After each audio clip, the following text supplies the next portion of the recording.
أعوذ بالله من الشيطان الرجيم بسم الله الرحمن الرحيم قال موسى أتقولون للحق لما جاءكم أسحر هذا ولا يفلح الساحرون وقال الله تبارك وتعالى في موضع آخر فلما ألقوا قال موسى ما جئتم به السحر إن الله سيبطله إن الله لا يصلح عمل المفسدين صدق اللہ العلی العظیم۔ بزرگان محترم اور عزیز دوستوں اور ساتھیوں، میں نے سورہ یونس کی دو مختلف آیات آپ کے سامنے پڑھ کر سنائی ہیں۔ ان دونوں آیتوں میں اور ان کے درمیانی آیات میں اللہ رب العزت نے حضرت موسیٰ علیہ السلام کا وہ واقعہ نقل کیا ہے جس میں ان کا مقابلہ جادوگروں سے ہوا تھا۔ واقعہ کیا ہے؟ جب حضرت موسیٰ علیہ السلام کو اللہ نے نبوت عطا فرمائی اور دو معجزے عطا فرمائے، ایک عصا کا معجزہ اور ایک ہاتھ کا معجزہ۔ آپ اپنے ایک ہاتھ کو بغل میں ڈال کر نکالتے تو وہ سورج کی طرح چمکنے لگتا۔ یہ دو معجزے عطا فرمائے۔ حضرت موسیٰ علیہ السلام نے فرعون کے دربار میں آ کر دین فطرت کی دعوت دی تو فرعون نے مذاق اڑایا اور کہا کہ کیا دلیل ہے کہ تم اللہ کے نبی ہو؟ حضرت موسیٰ نے معجزات دکھائے جو اللہ رب العزت نے عطا فرمائے تھے۔ یہ معجزے دیکھ کر درباری اور فرعون دنگ رہ گئے اور کوئی بات تو نہیں بن سکی، تو انہوں نے کہا یہ تو جادو ہے۔ تو حضرت موسیٰ علیہ السلام سخت ناراض ہوئے اور کہا کہ یہ جادو ہے؟ بھلا یہ جادو ہو سکتا ہے؟ یہ تو اللہ کی طرف سے کھلی ہوئی نشانیاں ہیں، معجزہ ہے جسے تم جادو کہہ رہے ہو، اور جو کچھ کہہ سکتے تھے وہاں کہہ کر باہر نکل آئے۔ فرعون کی ہمت نہیں ہوئی کہ درمیان میں کچھ کہتا، لیکن بھرے دربار میں ایک ایسے بادشاہ کی بے عزتی ہو گئی جو اپنے آپ کو خدا کہا کرتا تھا۔ تو اس نے کہا کہ موسیٰ سے بدلہ لینا ہے، لہٰذا جادوگروں کو جمع کرو۔ بہت سارے جادوگر جمع ہوئے، حضرت موسیٰ سے مقابلہ رکھا گیا اور پھر ایک میدان میں ساری خلقت کو بلایا گیا اور کہا کہ دیکھو آج موسیٰ کو ہم ہرا دیں گے۔ لوگ جمع ہو گئے، ایک طرف اسٹیج لگایا گیا اور حضرت موسیٰ کو دعوت دی گئی۔ حضرت موسیٰ پہنچے تو جادوگروں نے کہا کہ پہلے آپ جادو ڈالیں گے یا ہم ڈالیں؟ حضرت موسیٰ نے کہا کہ تم ہی ڈالو۔ تو انہوں نے رسیوں کے ذریعے اور لاٹھی اور ڈنڈوں کے ذریعے میدان میں بہت سارے سانپ بنائے جس سے لوگ ڈرنے لگے، خوف کھانے لگے۔ پھر اللہ کے حکم سے حضرت موسیٰ نے اپنا عصا پھینکا تو وہ ایک بڑا اژدہے کی شکل میں نمودار ہوا اور جتنے سانپ میدان کے اندر بھرے ہوئے تھے ان سب کو نگل گیا۔ حضرت موسیٰ نے ہاتھ بڑھایا تو حضرت موسیٰ کی لاٹھی پھر ہاتھ میں آ گئی۔ یہ منظر دیکھ کر جادوگروں میں سے آدھے سے زیادہ سجدے میں گر گئے اور انہوں نے کہا کہ یہ جادو نہیں ہے، یہ تو حق ہے، کیونکہ وہ جادو جانتے تھے کہ جادو کیا چیز ہے۔ تو انہوں نے ایمان قبول کر لیا، جس کی بنیاد پر فرعون نے انہیں دردناک سزائیں دی اور سب کو شہید کر دیا۔ لیکن چند اس میں سے بچے جو روایات میں موجود ہے کہ قریباً 500 تھے، کچھ کہتے ہیں نہیں 5000 تھے، بہرحال جو بھی تھے وہ فرعون سے جان بچا کر، انہوں نے ایمان تو قبول نہیں کیا لیکن فرعون سے جان بچا کر ہندوستان آ گئے اس زمانے میں اور یہاں پر رہنے لگے۔ اور یہاں آج جو جادو ہے تاریخ کے حساب سے وہ انہی جادوگروں کا جادو ہے جسے عام طور پر کالا جادو یا ساموری جادو کہا جاتا ہے۔ بہرحال اس روایت میں کتنی سچائی ہے ہم نہیں جانتے، میں نے پہلی آیت آپ کے سامنے تلاوت کی، قال موسیٰ اتقولون للحق لما جاءکم، موسیٰ نے کہا کیا تم حق کے متعلق ایسی بات کہتے ہو جب وہ تمہارے پاس آ گیا؟ اسحر ھذا، سوچو کیا یہ جادو ہے؟ ولا یفلح الساحرون، جادوگر کبھی کامیاب نہیں ہو۔ یہ مقصد تھا میرا اس موضوع کو چننے کا۔ اللہ تعالیٰ نے آیت میں صاف فرمایا وَلَا يُفْلِحُ السَّاحِرُونَ، جادوگر کبھی کامیاب نہیں ہو۔ دوسری آیت میں فَلَمَّا أَلْقَوْا قَالَ مُوسَىٰ مَا جِئْتُمْ بِهِ السِّحْرُ، پھر جب انہوں نے ڈال دیا یعنی اپنا جادو دکھایا تو موسیٰ نے فرمایا یہ جو تم لائے ہو یہ جادو ہے۔ ان اللہ سیبدل، یقیناً اللہ تعالیٰ اسے ملیا میٹ فرما دیں گے یعنی ختم کر دیں گے۔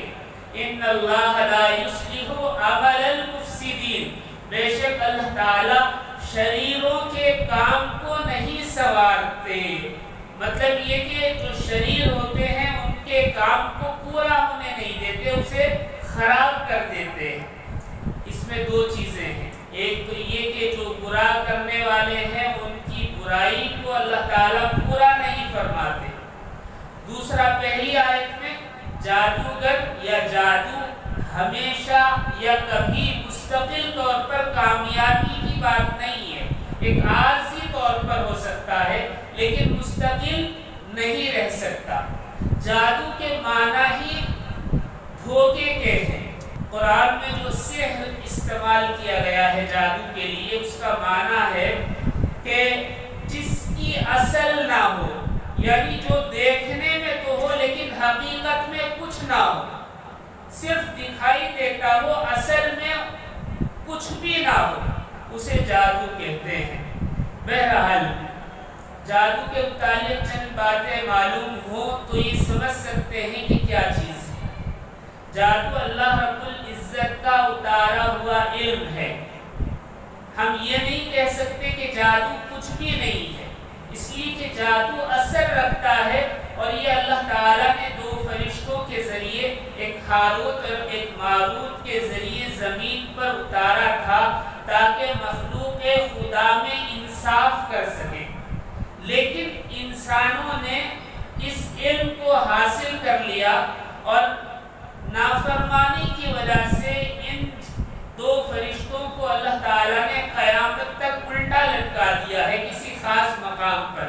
یہ بہت تفصیلی واقعہ ہے، مختصر یہ کہ انہوں نے نافرمانی کی تو اللہ تعالیٰ نے ان کو روز قیامت تک کے لیے سزا کے طور پر الٹا لٹکا دیا ہے۔ لیکن ان سے جو علم حاصل کیا انسانوں نے وہ دو طرح کا تھا۔ ایک تو اچھا علم تھا جس کے ذریعے وہ فیصلہ کیا کرتے تھے، یعنی مقدمات کو حل کیا کرتے تھے، لیکن انسانوں نے یہ اچھی چیز نہیں لی بلکہ اس میں سے برائی لے لی، یعنی شوہر اور بیوی کے درمیان تفرقہ ڈالنا، کاروبار میں نقصان پہنچانا اور کسی کو بیمار کرنا، تنگ کرنا وغیرہ وغیرہ۔ اس طرح کا علم حاصل کر لیا اور جو اصل علم تھا جس کو اللہ تعالیٰ نے اتارا تھا اس کو چھوڑ دیا۔ نتیجہ یہ ہوا کہ وہ علم ہم تک نہیں پہنچا، ختم ہو گیا۔ اب جو جادو ہے یہ سراسر دھوکہ ہے اور نقصان پہنچانے والا ہے، اسی لیے اللہ رب العزت نے جادو کے سیکھنے کو اور سکھانے کو اور جادو کرنے کو، جادو کروانے کو اور جادوگروں کے پاس جانے کو اور جادو پر پورا یقین کامل رکھنے کو حرام قرار دیا ہے۔ ایک حدیث ہے جس میں ہے کہ جو کاہنوں کے پاس یعنی جادوگروں کے پاس، تانتریوں کے پاس جاتا ہے گویا اس نے دین محمدی کو پھینک کر وہ ان کے پاس گیا ہے، یعنی ایمان اور اللہ تعالیٰ پر یقین اور اعمال صالحات سب پھینک کر چلا گیا ہے، گویا اب اس کا اسلام سے کوئی تعلق نہیں ہے۔ بہرحال جادو اس دور میں بھی ہے، ایسا نہیں کہ یہ ختم ہو گیا ہو۔ اس کی تین قسمیں ہوتی ہیں۔ ایک قسم ہوتی ہے منتر،